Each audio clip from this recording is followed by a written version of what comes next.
Hebei memerintahkan pemusnahan materi COVID-19, satu distrik membakar 11 truk berisi dokumen.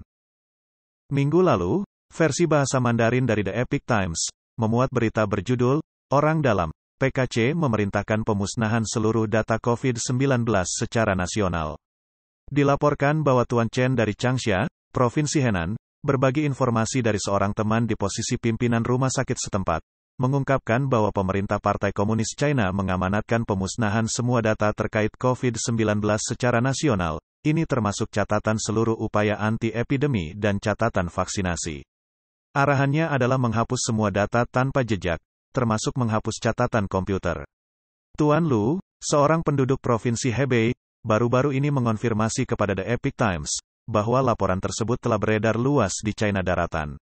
Dia menambahkan, pada paruh kedua tahun lalu, sekitar bulan September atau Oktober, saya mengetahui dari kebocoran yang dilakukan oleh pejabat pemerintah setempat, bahwa pemerintah distrik secara diam-diam membuang semua dokumen kertas terkait pencegahan COVID-19.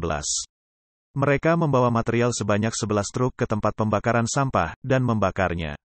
Secara khusus Tuan Lu mengatakan bahwa menurut informasi yang diterimanya, tidak ada dokumen resmi terkait perintah tersebut. Itu hanya disampaikan secara lisan, yaitu bahwa Anda harus menghancurkan semua materi yang berkaitan dengan pengobatan epidemi. Pengamatan Tuan Lu sendiri mendukung klaim Tuan Chen dari Changsha. Tingkat kesembuhan yang dilaporkan berubah dari 0 menjadi 50%, itu semua adalah kebohongan. Pada akhir tahun 2022 kebijakan nol COVID dari PKC memicu ketidakpuasan yang meluas. PKC kemudian secara tiba-tiba mencabut langkah-langkah pengendalian epidemi, menyebabkan wabah besar-besaran. Tuan Lu mengungkapkan bahwa hampir semua orang yang dia kenal tertular dalam seminggu setelah langkah pencegahan dilonggarkan. Banyak yang meninggal, menyebabkan krematorium bekerja tanpa henti, dengan beberapa tungku pembakaran rusak. Dia berbagi, setelah pejabat puncak Hebei mengunjungi rumah sakit untuk memeriksa tingkat kesembuhan di situ, saudara saya mengatakan 0, artinya tidak ada satupun yang selamat. Staf rumah sakit menyarankan agar melaporkan yang selamat adalah 20%. Tapi pejabat provinsi mengatakan bahwa itu terlalu rendah, mari kita tulis 50% saja. Semua angka itu palsu. Tuan Li menyatakan bahwa banyak orang di unit mereka menghubungkan penyakit dan kematian rekan mereka dengan menerima vaksin COVID-19 China, karena tidak biasa bagi seorang anak muda mengalami kondisi seperti itu.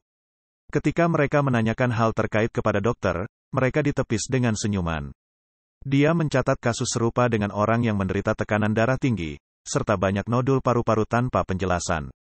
Tuan Wong dari Zhejiang memberitahu The Epoch Times bahwa menurut temannya yang menjabat sebagai wakil direktur rumah sakit, ada banyak pasien yang mengalami gejala seperti demam, pilek dan paru-paru putih, yang mengakibatkan peningkatan angka kematian secara signifikan. Namun temannya telah diinstruksikan dari otoritas yang lebih tinggi untuk tidak mengungkapkan informasi ini. Mengingat epidemi yang sedang berlangsung, Tuan Wong menyebutkan bahwa menurutnya kemungkinan itu adalah akibat virus corona baru. Mayoritas dari mereka yang tertular adalah orang-orang parubaya dan lanjut usia, dengan kerentanan khusus yang diamati pada anak-anak di bawah usia 6 tahun, yang memiliki sistem kekebalan yang lemah.